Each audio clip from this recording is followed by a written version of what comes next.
बहुत समय पहले की बात है। एक छोटे से गांव में दो भाई अलग अलग रहा करते थे। बड़ा भाई अमीर था, वह लालची भी था, लेकिन छोटा भाई गरीब था और वह सच्चा और सही व्यक्ति था। छोटा भाई के पास ऐसा समय आया कि उसके पास खाने के लिए एक भी पैसे नहीं थे। तो छोटा भाई सोचता है कि क्यों ना मैं अपने बड़े भैया के पास जा कर के कुछ उधार पैसे मांग लूं। तो छोटा भाई अपने बड़े भाई के पास चला जाता है और अपने बड़े भाई से कहता है, भैया मेरे को कुछ पैसे चाहिए थे। इस बार का राशन का पैसा नहीं है मेरे पास, इसलिए आप कुछ सहायता कर देते तो ठीक होता। तो बड़ा भाई कहता है कि मैं तुम्हें 1 रुपया भी नहीं देने वाला हूँ, तुम यहाँ से चले जाओ। तो उसका छोटा भाई निराश और दुखी होकर के जंगल के रास्ते से घर जा रहा था। तभी उसे रास्ते में एक बूढ़ी औरत बेहोश के रूप में दिखी। तो छोटा भाई उस बूढ़ी औरत को उठाता है। इसके बदले में बूढ़ी औरत उसे एक जादुई चक्की दे देती है। बेटा यह चक्की जादुई है, इसमें तुम जो भी अपनी मनोकामना मांगोगे ये चक्की तुम्हारी मनोकामना पूरी करेगा, लेकिन अंत में एक लाल कपड़ा दिखा देना। फिर वह छोटा भाई उस चक्की को ले करके खुशी खुशी घर आ जाता है और उस चक्की के बारे में अपनी पत्नी को बताता है। तो उसकी पत्नी भी बहुत ज़्यादा खुश हो जाती है। छोटा भाई के घर अभी तक खाना नहीं बना था, इसके लिए छोटा भाई जल्दी से उस चक्की को नीचे रखता है और वह चक्की से कहता है, चक्की चक्की चावल निकाल। तो उसके सामने चावल का ढेर लग जाता है। फिर बोला कि चक्की चक्की दाल निकाल। तो फिर दाल का भी ढेर लग जाता है। इसी प्रकार से उसके पास जिस किसी की भी कमी था वह उस चक्की से अपनी मनोकामना को पूरा किया। फिर धीरे धीरे उसके जीवन में सुधार आने लगा, लेकिन ये सब देख करके बड़ा भाई को जलन होने लगी कि आखिर छोटा भाई इतना प्रगति कैसे कर रहा है। फिर एक दिन वह चोरी चुपके उस चक्की के राज के बारे में जान जाता है और उस चक्की को चोरी करके अपने घर ले आता है और वह अपनी पत्नी से कहता है कि अरे भाग्यवान, अब हमें इस गांव को छोड़ करके जाना होगा। फिर पति पत्नी दोनों चक्की को ले करके नाव में बैठ जाते हैं और नदी को पार करने लगते हैं।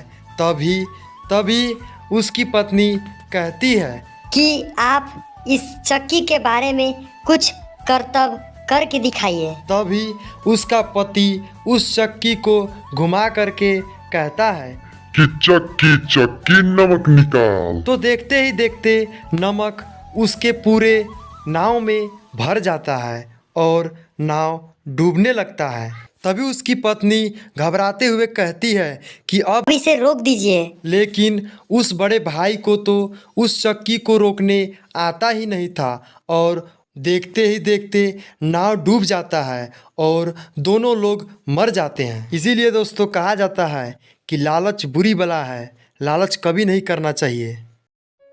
एक समय की बात है, एक छोटे से गांव में गरीब पति पत्नी रहा करते थे। वे दोनों कठिन मेहनत से अपना गुजारा कर रहे थे, लेकिन हमेशा खाने पीने की चीज़ों की कमी रहती थी। एक दिन पति जंगल में लकड़ी काटने के लिए गया। रास्ते में उसे एक अनोखा घड़ा दिखाई दिया। उसने सोचा कि यह घड़ा मेरे किसी काम आ सकता है, तो वह घड़ा को अपने घर ले आता है। पत्नी ने उस घड़े को देखा और उसने साफ किया। साफ करते समय घड़े से कुछ आवाजें आई। घड़ा कहता है कि मुझे भूख लगा है, मुझे खाना चाहिए। दोनों पति पत्नी यह सुन करके दंग रह गए कि घड़ा आखिर बोल सकता है। पहले तो वे दोनों डर गए, लेकिन हिम्मत करके पत्नी ने कुछ अनाज उस घड़े में डाल दी। घड़ा ने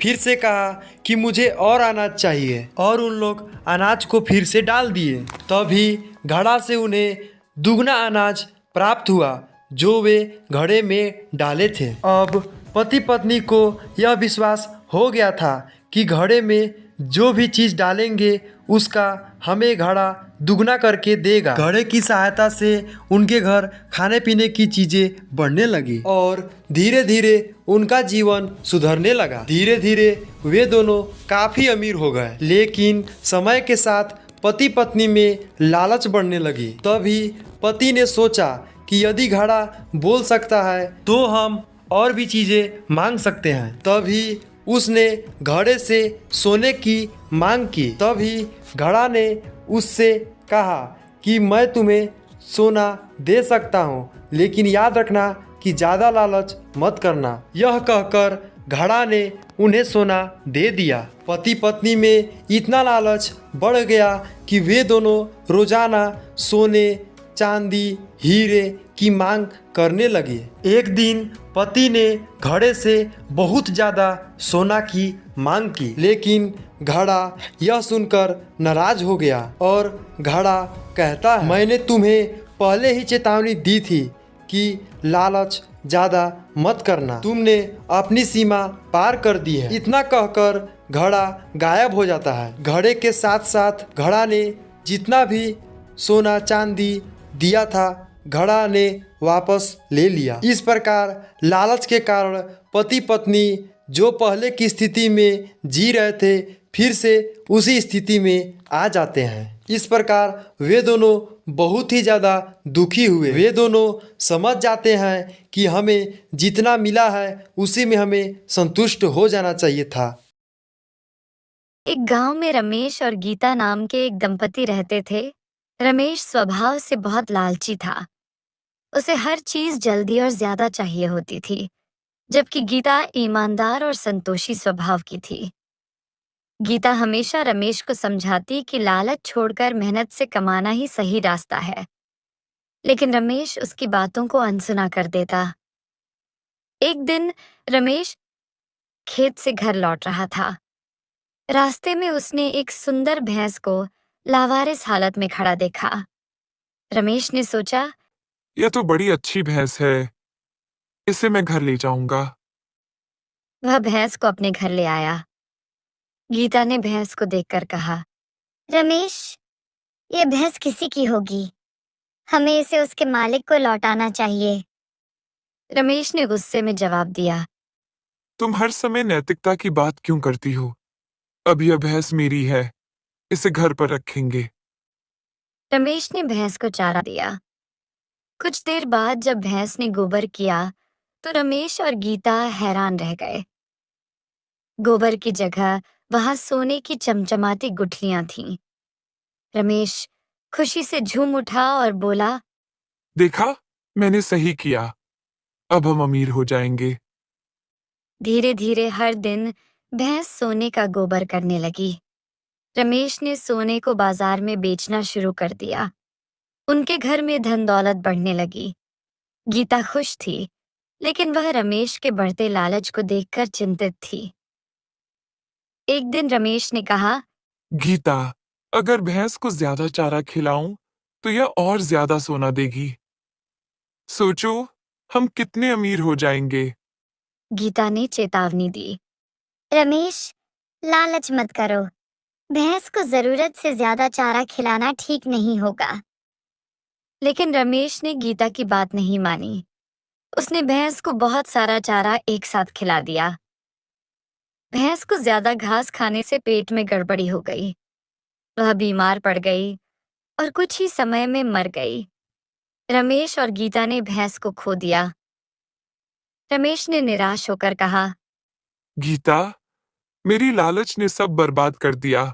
अगर मैंने तुम्हारी बात मानी होती तो यह जादुई भैंस हमारे पास होती।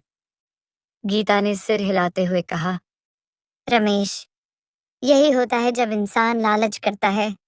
हमें जो मिला है उसमें संतोष करना चाहिए। उस दिन से रमेश ने अपनी गलती से सबक लिया और गीता की तरह ईमानदारी और संतोष का जीवन जीने लगा। सीख: लालच का नतीजा हमेशा बुरा होता है। संतोष और धैर्य ही सच्चे सुख का मार्ग हैं।